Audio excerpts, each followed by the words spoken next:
আজকে দেখাবো কিছু মুখ্যমন্ত্রীর পার্থক্য।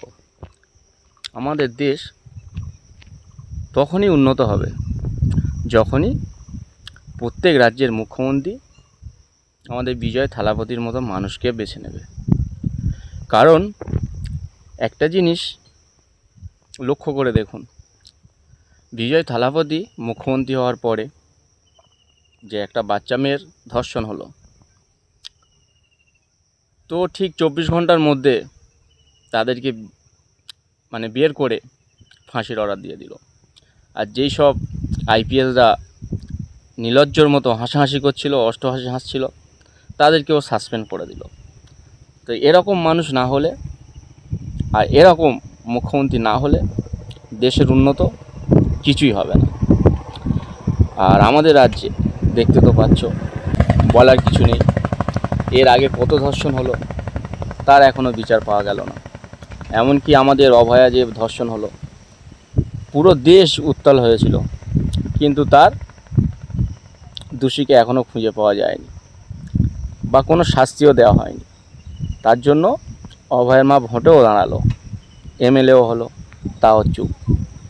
কিন্তু এত কিছু হওয়ার পরে যে 23 তারিখে বেহালার 12 বছর বাচ্চাকে গণধর্ষণ করা হলো, তার বিরুদ্ধে কেন সব চুপ? কেন কোনো স্টেপ নেই?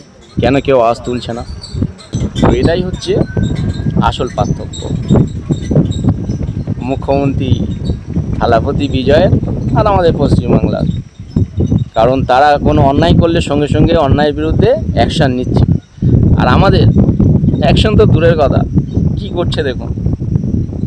কখনো বলছে অন্নপূর্ণা ভাণ্ডার পাওয়ার জন্য লিঙ্ক করতে হবে, কখনো বলছে পঞ্চায়েতে গিয়ে সব পেপার জমা দিতে হবে, আবার কখনো 12 পৃষ্ঠার ফর্ম ফিল আপ করতে হবে। আর এদিকে গোমাতার সঙ্গে খেলা করছে। অথচ যে বাচ্চাটা ধর্ষণ হলো তা নিয়ে কোনো মুখে কথা নেই। এরকম যদি চলে তো আমাদের দেশ শেষ।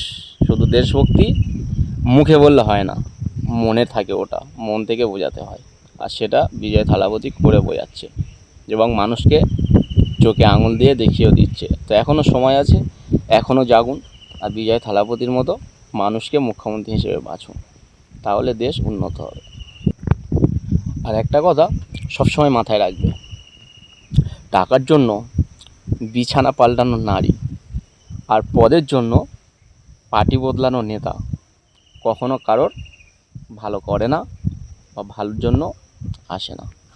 তো ভিডিওটা বেশি বেশি শেয়ার করুন, লাইক কমেন্টের দরকার নেই, বেশি বেশি শেয়ার করুন এবং মানুষের কাছে পৌঁছে দিন, যাতে প্রত্যেক মানুষ একটু দিমাগ লাগায়, কথাগুলো শোনে আর